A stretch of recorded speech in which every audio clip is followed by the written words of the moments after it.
Hello. Good afternoon. Yep. Anyway, I had to make sure it was afternoon. Anyway, I'm in my basement again. With my lovely 70s style back there. Anyway, oh, pause my game.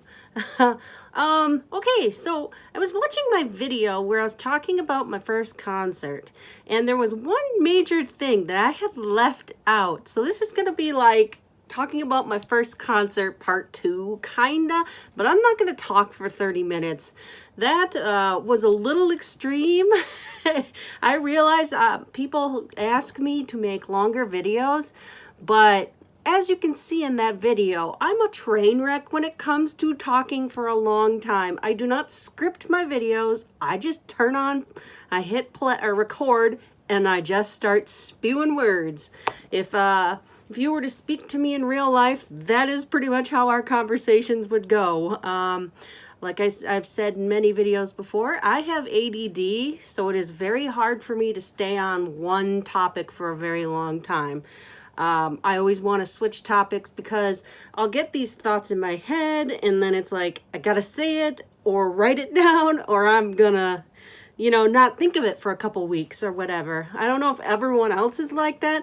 I've noticed that a lot of people are not like that. Like I have this friend, me and her used to talk on the phone like for hours. Sadly, she has chosen that she does not want to be my friend or whatever right now, and that's okay.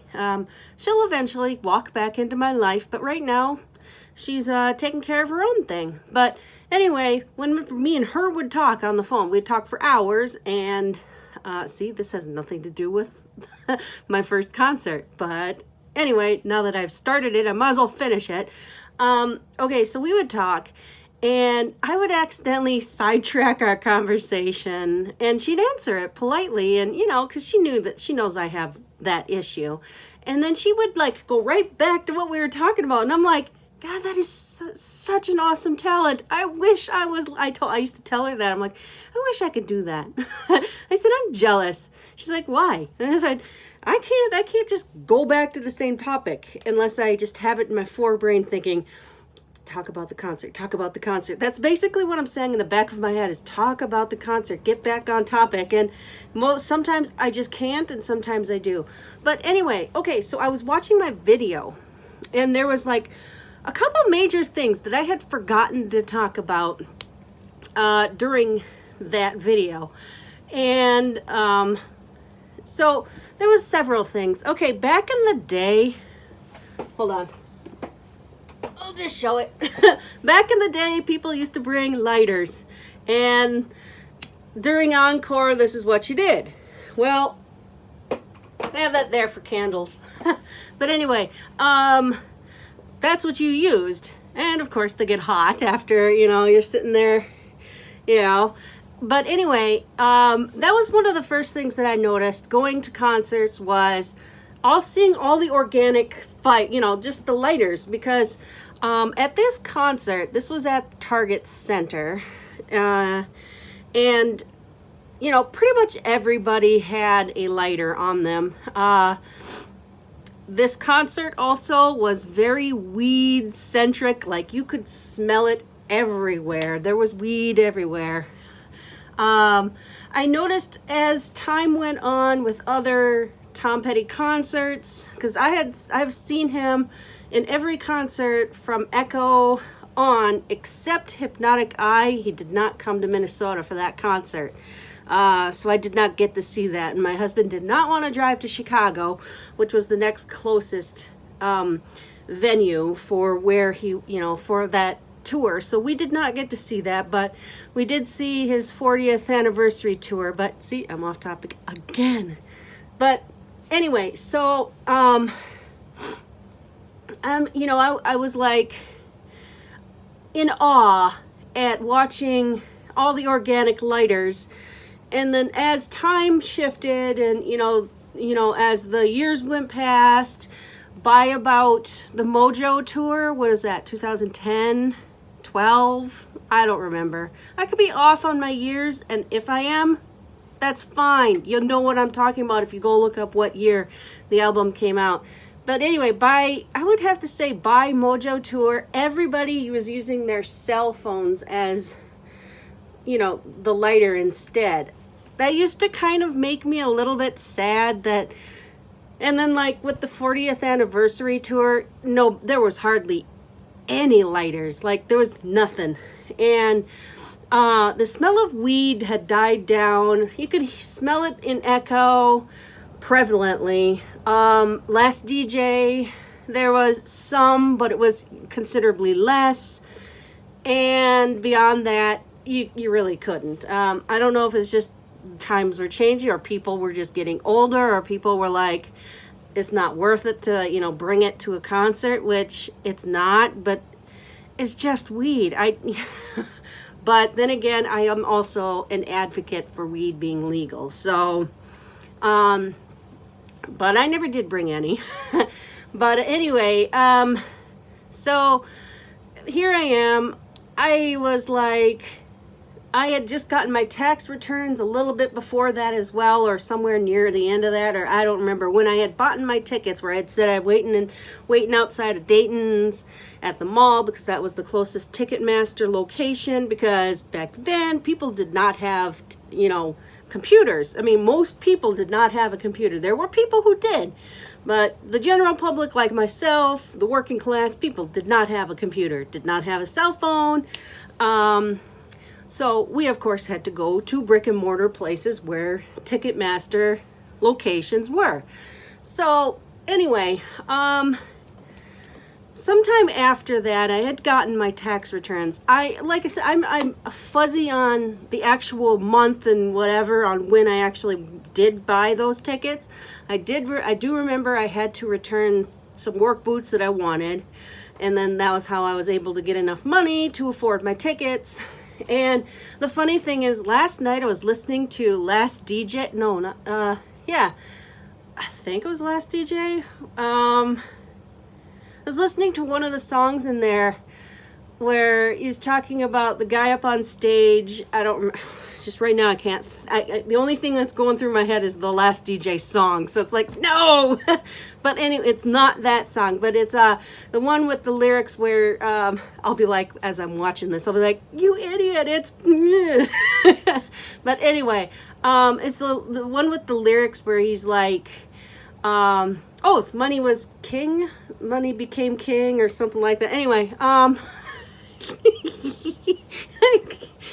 anyway, okay, so, as I was listening to this song last night, I was like, because it's about a guy who scrounges up money to go see a concert of the guy that he likes, and the guy's up on stage giving it his all, and he's sad, and I'm sitting here going, and then they're like, all the people in the crowd are changed or different, except for him, and I'm sitting here going, that's kind of like how your concerts ended up being. Money became king. I don't know. Anyway, so, as I was listening to that song last night, I was like, that's kind of how his concerts kind of went. Like I said, I paid $120 or something like that for the 2 tickets, to go see him perform Echo. And then, I would say, just as an example, only because I sort of remember, we had the 40th anniversary concert, and those tickets were near $100 each. So his price had gone up for his tickets, although he still put on a good show. It just, to me, was like almost that kind of, I got that at, I didn't want to drink light beer after, watching his performance, but like he says in his song, but part of me was like, yeah, that's, kind of the feeling I got was money became king. Although, from what I gather, Tom Petty was a pretty chill guy. Like, there were people that tried to use his songs or the melodies to his songs or the lyrics in their songs, and he could have sued them or whatever, but he chose not to, and told them that not to be like that or whatever. And I always thought that was kind of neat that he was a pretty cool dude, you know. I would love to have met him before, he passed away. But anyway, so what I had forgot to talk about during that concert was, okay, so after I bought my tickets, I had at some point had gotten my tax returns. Now, I was a skinnier person back then because I did not have kids. I was not really dating. I think I had mentioned that at some point between when I had bought my tickets and when the concert was, I started dating my now husband, but then boyfriend. So I didn't have any kids, and I weighed 130 pounds soaking wet. So I was a pretty skinny person, not the curvy woman I am today. Just kidding. I'm fat. You don't get to say it, but I get to say it. Anyway, okay, so I had gotten my tax returns. I never had to pay in because I was always so poor, and government always gave me money back. Like I said, the most I ever made was $9,000 a year, and that's pretty low. But anyway, okay, so I had gotten my tax returns. I had got like $200 or something, and my sister, I told her to help me get a nice outfit to go to this concert, because at the moment, I was going to be going with my girlfriend, who I was working with at the bakery, but she had declined and said, take your new boyfriend. Take him on a date to it. So I had asked my sister to help me pick an outfit, and part of me was like, that was a train wreck all on its own. My sister, she is a great person at fashion, but I'm not the fashion person that, I'm not into the fashion that she likes. But anyway, I ended up buying a pair of cargo pants. They were Tommy Hilfiger, because I think his brand was the popular brand for the hip hop people and R&B and whatever. Like, that was the kind of music my sister listened to, and that's the way she's dressed. And I think his brand was popular. I don't honestly know if it still is. If it is, sorry, I really am not a fashionista. I wear what I think is comfortable, and my sister will tell you that I have no fashion sense, and she is right. I don't, but they're my clothes, not yours. I mean, anyway, so she dressed me up in these cargo, I don't know if they were cargo or not, but anyway, they were baggy on me, and that they were Tommy Hilfiger jeans, and I had this nice Tommy Hilfiger top. It was kind of form-fitting to my body, and she did my hair. I've always had long hair. After I had turned 15, I started growing my hair out. I used to have shoulder-length hair most of my childhood. Then I started just growing it out and letting it grow. But anyway, she did my hair, and she did them in cornrows. She had like 6 of them for me. I used to like it when she would do my hair, although she pulls pretty tight. But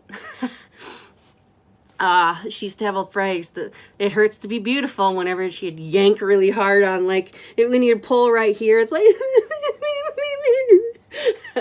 but anyway, I used to like it when she'd do my hair like that, because I can French braid hair, but I can't do my own hair. I don't know, it's just something to do with my dyslexia. I just cannot do my own. I've sat there and I've tried to learn, but I just can't. But anyway, okay, so she did my hair in cornrows. Like I said, I used to like having her do that because, what was it? I liked leaving them in for a couple days and then taking out, and I'd have these have curly hair. And back then, they didn't call them selfies, but after I'd take my the braids out and I'd have curly hair, I used to take pictures, and yeah, with a camera with film, I'd just click and have a bunch of, I'll have to show them sometime. I've got this one album that it's just called Me, and it is literally a bunch of my selfie pictures that I took back in the 90s. It's amazing that, but we didn't call them selfies back then. I enjoyed just taking pictures of myself when I had curly hair, because I have straight, flat, boring hair. Anyway, so she did my hair up, and I stuck out like a sore thumb at a Tom Petty concert. I did not dress for the occasion. And I remember going, and the guys at the thing singled me out because I was wearing baggy clothes. And back then they had metal detectors, and of course you didn't have cell phones back then, so they were like, they had to do the whole pat down on me because I was wearing really baggy clothes and I looked like a little, little gangsta or something. I don't have any idea. All I know is here I am wearing all these baggy clothes and this Tommy Hilfiger stuff with cornrows in my hair, and you got all these other people dressed like normal people. And I'm like, yeah, I stuck out like a sore thumb. Like I did not dress for the occasion appropriately, but whatever. But anyway, so during, I think it was Facing the Crowd, he was singing that, and I went, you can't see, but anyway, I pointed, and I was like, woo, and I didn't actually point at him. Or, well, I didn't think I pointed at him, but, we were really pretty close to the stage at, you had your stage, and then you had your side arena, then you had your floor seating, but the floor seating at a Tom Petty concert was always chairs. It wasn't general admission, everybody scooched up. His concerts were always nothing like a rock concert, like a metal rock concert. They were not mosh pitty, so they were pretty chill, relaxed, kind of, so, but anyway, I did not have row seating in here. I was up on the side over here, but obviously he could see me, and he pointed to me, and and I was just, like, you're number one or whatever, and he pointed back, and I didn't notice, but my husband had said, he pointed to you, and I was like, really? And it just happened to be during Facing the Crowd, and I was like, oh, that's so cool. So that was what I should have said during my talking about my first concert. To me, that was like one of the most awesome things. That was the closest we ever got to his stage.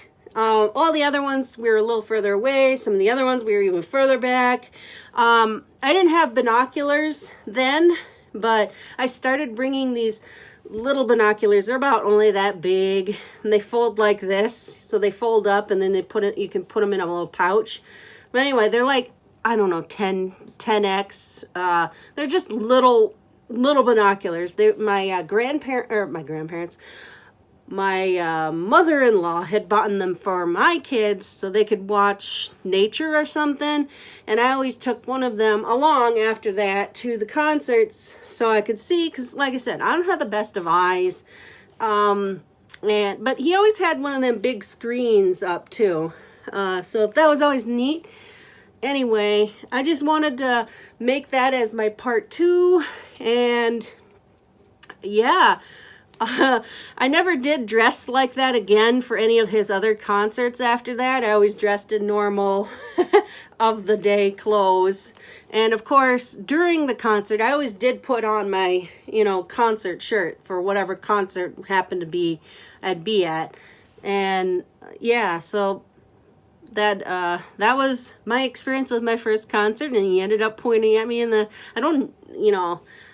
that was kind of cool. I just was somebody in the crowd, I didn't expect it, and whatever, but it made for a nice story to tell. My kids have told me, Mom, you've said that story so many times. Mom, you've talked about, various other things, and I'm like, really? Mom, you have a terrible memory. I'm like, sorry. But anyway, I just figured I would make this a part 2, so I'll make this talking about my first concert part 2 or something like that. So anyway, I'm going to, I can't see my time. My clock over there on the wall needs new batteries. And of course my husband likes to have digital clocks instead of the face ones with the arms. But anyway, okay, you have a great rest of your weekend or whatever. It's Friday. My daughter came to me last night. She said, Mom, do you want to go to a powwow tomorrow? We're having one at my school.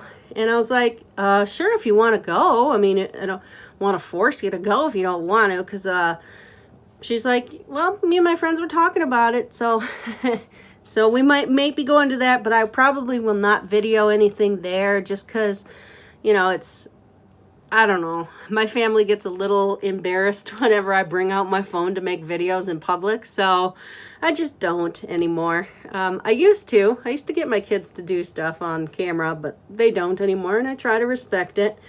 Okay, all right, you have a great rest of your weekend. Bye.